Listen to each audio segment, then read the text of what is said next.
Pra ka dhe tjetër mos deklarim.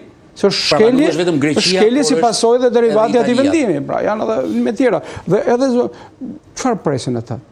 Ndërkohë që për shumë rast të tjera, me më pak ngarkesa sa kjo që diskutojmë, ata kanë reaguar me agresivitet. Normal, ku e ka kërkuar fyreri i qeverisjes së të gjithë pushteteve. Rim tek një episod tjetër për sa i përket krimeve zgjedhore, një kryebashkiak është zyrtarisht në procedim për korrupsion dhe një tjetër në netim, tha zoti Domani dje. Jo, këtë një batum duket është e Bonapartit, ku një nga gjeneralet e tij shkonin në repart ushtarak për bërë kontroll dhe gjen Togerin në gjumë. Dhe vërtet çfarë po ndodh dhe thot ushtari, thot general mos bëj zhurmë se na zgjon Togerin. Tani në këtë histori kur ti akuzon një bashkiak atje për të cilin publikisht Rama ka kanosur mos më ndih me dy porta me troporta vëdesit, po, se ky i rregullimit veshëve është histori tjetër, të bën Rama çfarë të doj. Pra për një kundërshtar ti dhe hetimet dhe strukturës së posaçme në të gjitha rastet kanë shkuar ose ato çfarë janë bërë publike deri tani. Ata mund të kenë gjëra të tjera më vonë, siç kanë ato raste të zgjedhjet më pashme ku shkuan dhe kapën komisionerët e vdekur në Varrezat e Durrësit. Kur mbriti agent të BK-s, ata ishin për kujtimore. Kishin vdekur. Pra nuk duhet të gjenden në situata të ngjashme. Kur 184, 339 që janë krime elektorale. Pra unë kam pasur informacion jo të pakt nga dosjet e ardhura nga partnerët, dhe nuk i kam pasur nga struktura e posaçme, që në pothuajse në të gjitha dosjet, në 40-50 prej tyre, përveç trafikut të drogës, vrasjeve dhe krimeve, krimi elektoral ka qenë i pranishëm, sepse janë të njëjtët aktorë të pandëshkuar në disa palë zgjedhje. Dhe kur ti ke aty ministër, ke deputet, ke biznesmen, ke ministra, ke bashkiak, të gjithë bashkë që punojnë për bashkiake, për vendore, për parlamentare, dhe dosja është atje që në 2020. Kemi 5 vite.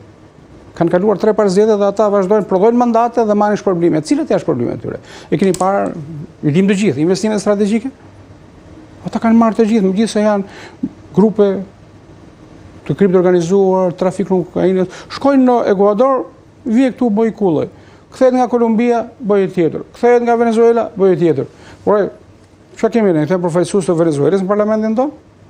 Zgjedhjet tona janë bërë zgjedhje Amerikës Latine. Dhe pa fuqia, dëshmojnë dhe zoti Domani dje, pa mundësinë infrastrukturore për të përballuar të gjitha, duke u shfaqsuar me këto cironkat. Tani, ne po themi peshkaqeni, krapi dhe këto krabiqate mëdhej ti merresh me sardele. Dhe sardeles urdhën e ka dhënë peshkaqeni i lartë. Pra deri tani për ty janë sardele ato që ka kapur Domani? Dhe sardele të konservuara më parë nga qeveria. Shkojmë tek një deklaratë që nuk bëri pak abikur, deklaroi se në përfundim të mandatit të tij si prokuror i Spakut nuk do të jetë sërish kandidat, por rekomandoi që 11 prokurorë të tjerë ta vijojnë detyrën për shkak të dosjeve që kanë në netim, por edhe çështjeve të rëndësishme që kanë hetuar.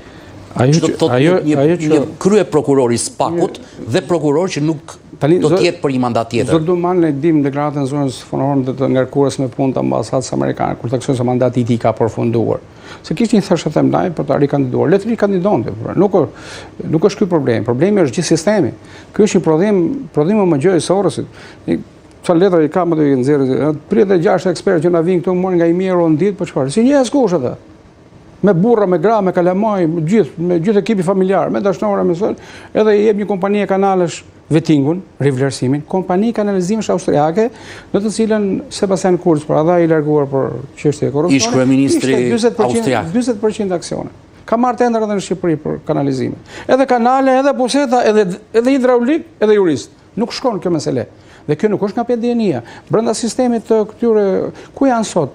Antar trupat e Komisionit pavarur të kualifikimin dhe të kolegjit posaçëm të apelimit. U janë deputet PS-s, u janë drejtorat PS-s, o kandidat për gjykat lart apo gjykat kushtetuese, aty ku i çon PS-ja. Pra kjo tregon një anshmëri e theksuar të procesit dhe të institucioneve. Pra tani është me emra, nuk është më anonim ajo. Ata dalin bëjnë poezi për PS-n gjithë ditën, thonë pavarur miku. Je gati të knosh këngë me ahenge me qemana e kryeministit dhe që je pavarur. Mund të kesh simpati personale individuale, shkopo i punë tjetër, drejt këtu je përfaqësues i shtetit, jo i pushtetit. Pra, po kuptojmë në këtë që po thua, jo dëshire e Dumanit për të mos patur një mandat tjetër, por i paralajmëruar që të mos jetë. Edhe i paralajmëruar, unë mendoj që pavarësisht të përpjekjes së tij jo të pakat për të bërë diçka, tani statistikat e djeshme maksimalisht shkonin tek sekuestrimet për lufta me krimin organizuar. 65 milion, po deri në 165 milion këto ishin shifra ku varionin konfiskimet dhe sekuestrimet. Tani marrim një përqindje, dakun po marr shifrën maksimale 165, ora bëjmë 200 milion të sekuestruara. Dhe sekuestrat janë preventive deri në mbarim të proceseve për vendimmarrje finale të prera. Po tani sa miliard kanë hyrë nga bota e kokainës? Më 3 çështje ti numërojmë tani janë 10 miliard. Mund të jenë 20 e kusur miliard. Cila është përqindja e sekuestrimit me ato të investimit? Çfarë diferencë ka?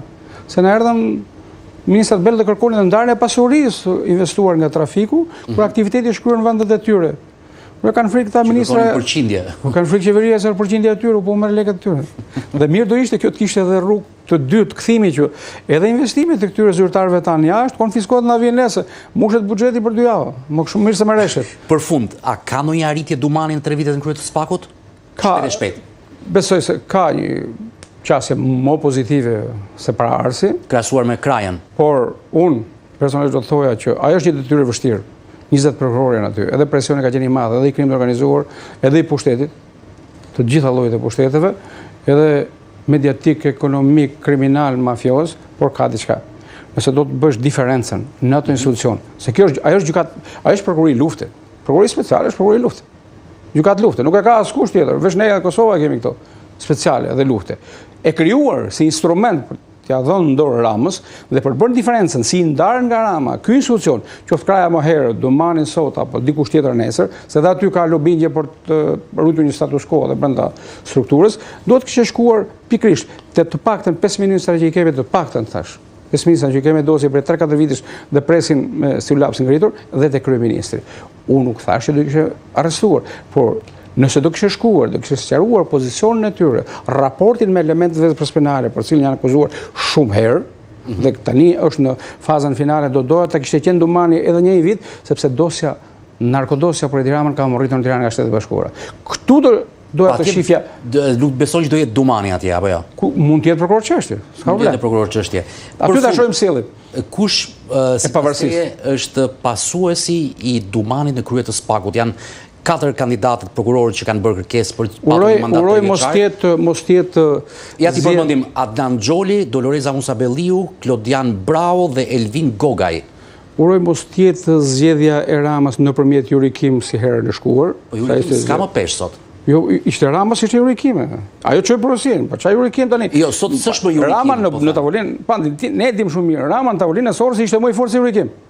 Jo, po s'është Yuri Kim sot, po them unë. Pikërisht pra, Yuri e shifte Rama si shefi. Edhe çon të porosit. Ndaj them, Washingtoni ka një mendim ndryshe këtë herë, nuk ka mendim njëjtë me Ramën.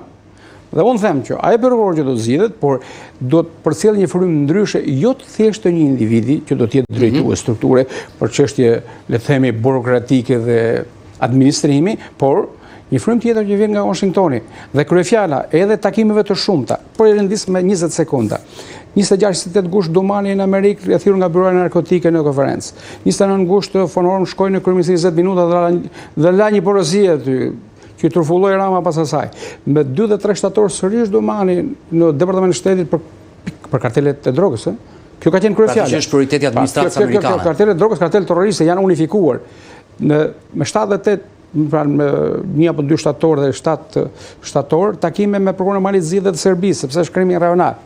E gjitha kjo është për kartelet e drogës dhe e ngarkuar me punën ka theksuar një fjali që mua më vjen ndërmend tani, kur tha, ne edhe takimet me ministrin e brendshme dhe me ministrin e drejtësisë dhe Lamallarin dhe me drejtuesin e KLP-s për shkak të zgjidhjes së drejtuesit pasardhës, fjalia kyç dhe çelës. Ne këtë luftë ndaj karteleve të drogës që janë kartele terroriste, sepse është konfirmuar bashkëpunimi i Dragetës, Sinaloa ka marrë Sakrakorina me grupe shqiptare, edhe në investime, edhe në tendra, në punë publike. Këtë lufta do ta bëjmë bashkë. Ata nuk kanë besim na lënë ta bëjmë vetëm se e bëjmë siç e kemi bërë tani. S'më them mes 4 emrave, shikon, Musabelliu, Xholin, Brown, Gogaj. Më afër këtij prioritetit të luftës së Shteteve të Bashkuara të Amerikës ta bëjmë kështu. 3 nga prokurorët janë nuk kam dëgjuar në thashë them narkotik për to. Për 3 prej tyre. Për njërin ka dyshime. Atëherë nuk po të them për të më thënë se kush është njëri dhe kush janë të 3. Basir Çollaku, të falenderoj shumë që ishe me mua në studio. Faleminderit.